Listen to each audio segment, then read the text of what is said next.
अऊज़ु बिल्लाहि मिनश शैतानिर रजीम बिस्मिल्लाहिर्रहमानिर्रहीम। अस्सलामु अलैकुम डियर स्टूडेंट्स। मैं उम्मीद करता हूँ आप लोग हमेशा की तरह खैर आफियत से होंगे। डियर स्टूडेंट्स, आज की इस इम्पोर्टेंट वीडियो में मैं आपको Marlowe is contribution to the development of English play इस वीडियो में ड्रामे का सवाल दिखाऊंगा, यानी Marlowe as a drama test सवाल आपको इस वीडियो में दिखाने वाला हूँ।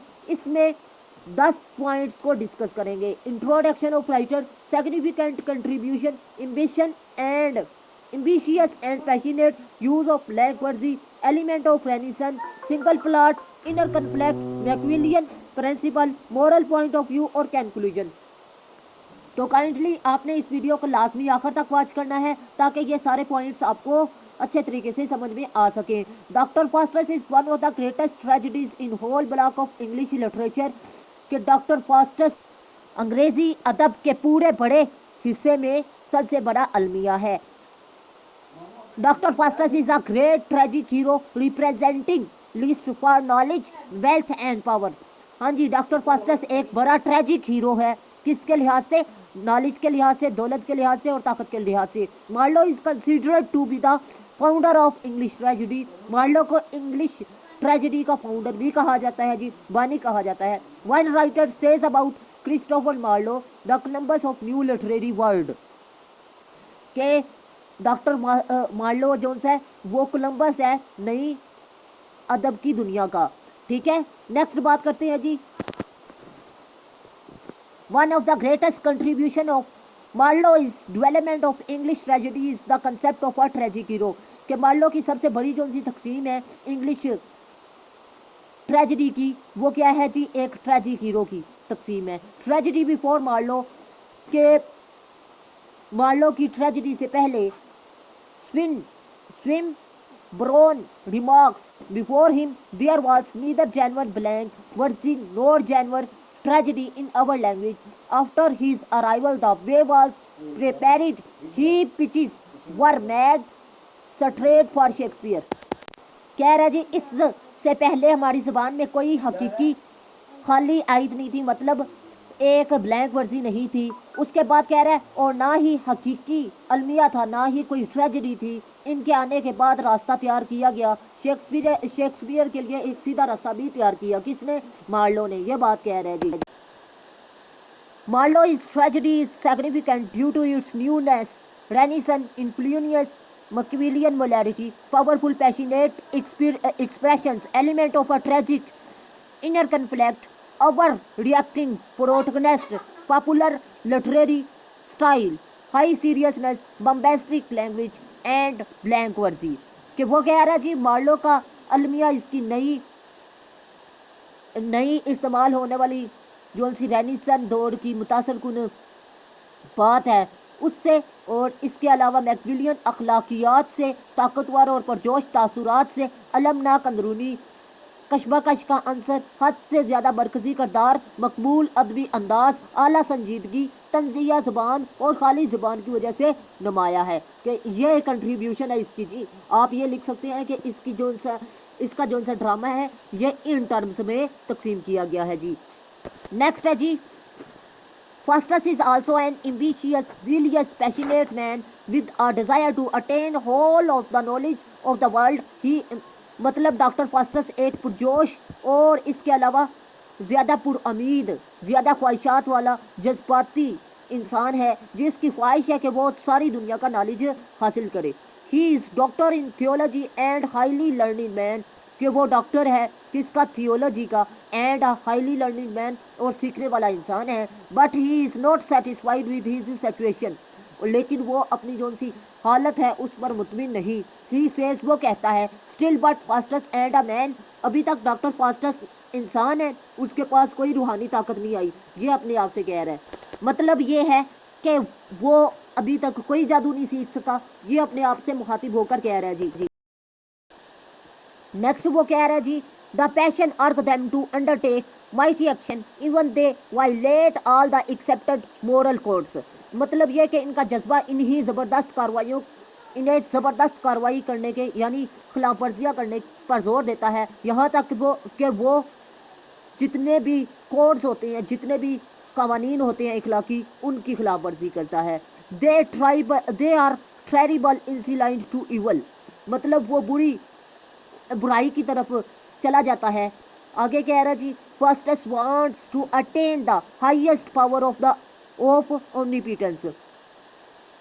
फर्स्टस खुदा और मजहब की कीमत पर बहुत ही ताकतवर होना चाहता है। नेक्स्ट वो कह रहा है जी, ही सेज, वो कहता है, डिविनिटी एयूट, यानी अलविदा खुदा, यानी अल्लाह ताला को कह रहा है कि मैं तुम्हें छोड़ रहा हूँ, ये कह रहा है। दिस मेटाफिजिक्स ऑफ मैजिशियन, ये रूहानियत जोन सी या जादूगरी की, एंड नेक्रोमेंटिक यानी जादुई बुक्स आर हेवनली, हेवनली यानी असली किताबें आसमानी है, ये कह रहा है जी। And in other words Marlowe says about doctor Faustus, Marlowe doctor Faustus के बारे में कहता है, hunger of knowledge, rejection of authorities and scepticism, यानी शक, learning without fetters, love of beauty and hankering after sensual spirit of adventure, high ambition, lust of power and belief. Belief कहते हैं नफ्स की ख्वाहिशात को। तो मेरा बेटा कह रहा है जी, इल्म की भूख पुराने जोन से हुक्म है और शक जोन से हैं, वो उनको मुस्तरद करता है बगैर किसी बंधन के सीखे, यानी बगैर किसी सीखे। खूबसूरती से मोहब्बत और हवस परस्ती और महम जोई का जोन सा जज्बा है, आला ज़ाइम ताकत के, और इसके अलावा उसकी जोन सी नफ्स की ख्वाहिशात हैं, इनकी वजह से वो अपने जवाल का शिकार होता है। मतलब ये कह रहा है कि उसके अंदर उसकी ख्वाहिश क्या है जी, कि वो एक तो इल्म हासिल करे, ठीक है, और वो भी रूहानियत का। दूसरी ख्वाहिश ताकत हासिल करे। तीसरी बात ये है कि वो जो उनसा है अपने नफ्स की ख्वाहिशात को पूरा कर सके, ठीक है, ये कहना चाह रहा है इस स्टेटमेंट में, ठीक है। नेक्स्ट बात करते हैं जी, he wants to hold the power of the world, वो पूरी दुनिया पर कब्जा करना चाहता है। ही सेज, वो कहता है, all things that between the quite pools, यानी दो जो से खामोश पूल्स हैं, shall be at my command, मेरे हुक्म पर चलें। वो कह रहा है कि ज़मीन व आसमान के दरमियान जितने भी पोल्स हैं वो मेरे हुक्म पर चलें। All the movement of agreement, इन तमाम माहदे की लम्हात में, यानी जब वो जादू हासिल करता है उस लम्हे में, he thinks that everything from heaven to earth will be under his control, कि ज़मीन आसमान में जितनी भी चीज़ें हैं वो मेरे कंट्रोल में होनी चाहिए। देयरफॉर, इसीलिए he decided to learn magic, वो जादू सीखने का फैसला करता है। बिकॉज ही थिंक्स, क्योंकि वो सोचता है, a sound of musician is a mighty God, कि जो सी जादूगर की एक आवाज़ होती है वो एक ताकतवर खुदा होता है। मतलब ये कि एक जादूगर खुदा की तरह होता है, ठीक है। क्या एक अहम बात बताता चलूँ स्टूडेंट्स, अभी तक वीडियो मुकम्मल नहीं हुई। वो अहम बात यह है कि मैंने 9th से लेकर MA इंग्लिश तक ऑनलाइन क्लासेस का आगाज़ किया है, और सबसे बड़ी खुशखबरी है उन स्टूडेंट्स के लिए जो MA इंग्लिश पार्ट 1 और पार्ट 2 के स्टूडेंट हैं। वो खुशखबरी ये है कि अगर आप लोग मेरी ऑनलाइन क्लासेस अटेंड करना चाहते हैं तो आपको 5000 वाले नोट्स फ्री में मिलेंगे। अगर आप बाय करना चाहते हैं नोट्स तो वो भी आपको मिल जाएंगे। तो काइंडली अगर आपको किसी भी राइटर के या किसी भी बुक के नोट्स चाहिए तो आप लोग लाजमी रब्ता कीजिएगा। तो मैं उम्मीद करता हूँ आपको मेरी बात अच्छे तरीके से समझ में आ चुकी होगी। नेक्स्ट बात करते हैं जी, पॉइंटर ऑफ ब्लैंक वर्जी, यानी खाली आयत का अलम बरदार। Christopher Marlowe is the pointer of the तकनीक ऑफ ब्लैंक वर्जी, कि वो अलम बरदार है किस तकनीक का, यानी ब्लैंक वर्जी का वो इस्तेमाल करता है, ये कहना चाह रहा है। हिज सक्सेस, उसकी कामयाबी, सक्सेसर यानी जानशीनी, कंटिन्यूड जारी रखा, using the techniques of writing even after his death, उसकी मौत के बाद भी इसी तकनीक को जारी रखा। इनफैक्ट दर हकीकत his writing style was resume in the shape of William Shakespeare is place. मतलब यह है कि दर हकीकत इनका तर्ज तहरीर यानी लिखने का स्टाइल विलियम शेक्सपियर के ड्रामों की शक्ल में दोबारा शुरू हुआ था। नेक्स्ट बात कर रहा है जी, Many are best in using Blackworthy after his death and surprised him, but it can never be understand that he was the one who created a new writing style in the form of Blackworthy. बहुत से लोग इनकी वफात के बाद खाली आयत इस्तेमाल करने में बहुत बेहतरीन थे और इनसे आगे निकल गए, लेकिन इस बात को कभी कम नहीं किया जा सकता कि वो शख्स था जिसने खाली आयत की सूरत में तहरीर का एक नया अंदाज तख्लीक किया। मार्लो इज एरा, मार्लो के दौर में द तकनीक become prominent and mostly the writer relied on Blackworthy to portray a tale in form of play। Marlowe के दौर में यह तकनीक नुमाया हो गई, मशहूर हो गई और ज़्यादातर मुसन्निफ़ीन ड्रामे की शक्ल में कहानी को पेश करने के लिए खाली आयात पर इन्हिसार करते, यानी वो भी इस्तेमाल करते। नेक्स्ट है element of renaissance. Renaissance element can be found in the play of Christopher Marlowe के रेनेसन का जोन सा एलिमेंट है, पहलू है, वो भी इस दौर में इसके प्ले में पाया जाता है जी। रेनेसन एक दौर का नाम है जी, ठीक है, सुनहरी दौर का।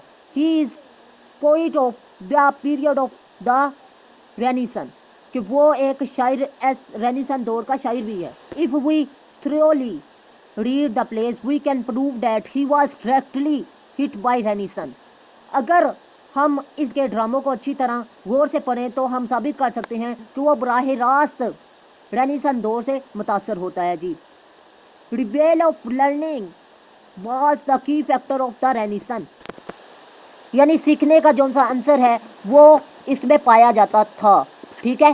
Reveal of learning was the key factor of the renaissance, हाँ जी, सीखने का जो सा शौक था वो भी एक अहम फैक्टर है था रेनेसन दौर का। The development of could be seen in every field of life, therefore the dramatist Christopher Marlowe could not stop himself to add renaissance element to his dreams, to his drama. जिंदगी के हर शोबे में हम क्या देख सकते हैं, डेवलपमेंट देख सकते हैं। इसीलिए क्रिस्टोफर मार्लो ने भी क्या इस्तेमाल किया जी, रेनेसन को इस्तेमाल किया जी अपने ड्रामों में, ठीक है। Doctor Faustus is full of ingredients of the renaissance, यानी डॉक्टर फास्टस का जो सा ड्रामा है ये किसके अज्जा से बड़ा हुआ है, रेनेसन के। फॉर इंस्टेंस, मिसाल के तौर पर डॉक्टर फास्टस है वह lust of for knowledge and power, वो हवस रखता है तलीम की और ताकत की। He chooses black magic to fulfil his lusts, यानी वो अपने ख्वाहिशात की तकमील के लिए काले जादू का इंतखाब करता है। He also has a lust of for beauty, मतलब ये कि इसे खूबसूरती की भी हवस है। आगे कह रहा है जी, Helen of Troy from Greek is it represents, मतलब ये कि हेलन ऑफ ट्रे यूनान से इसकी नुमाइंदगी करती है। All this components are elements of renaissance, और ये बुनियादी जुज़ हैं रेनेसन के। Thus the marks of the renaissance can be found in the play, और इसीलिए बस इसके प्ले में रेनेसन के जो उनसे आसार हैं वो नजर आते हैं। It can be adjudicated that Marlowe was the writer of the Renaissance, बस मार्लो जो सा है वो रेनेसन दौर का एक राइटर है। Apart from this he only has the main plot in his plays, single plot पर फोकस इनके अलावा ड्रामों में सिर्फ मरकजी कहानी है, ठीक है। We can not find any sub plots in his dramas, हमें इनके ड्रामों में कोई छोटा प्लॉट नहीं मिलता। These characteristics of Christopher Marlowe do not degrade him, but it is his writing style which makes him different from common. Christopher Marlowe की यह खसूसियत इसे दूसरे राइटरों से क्या करती है, मुख्तलिफ बनाती है, ठीक है। इसकी जो सी लिखने की सलाहियत है उसको डिग्रेड तो नहीं करती, लेकिन इसे मुख्तलिफ बनाती है, ये कह रहा है। He is among the list of university wits who reformed the theatre of the Elizabethan period and increased the interest of people in watching plays. इनका शुमार यूनिवर्सिटी के इन लोगों की फहरिस्त में होता है जिन्होंने एलिज़ाबेथ दौर के थिएटर के इस्लाह की और ड्रामा देखने में लोगों की दिलचस्पी को बढ़ाया गया।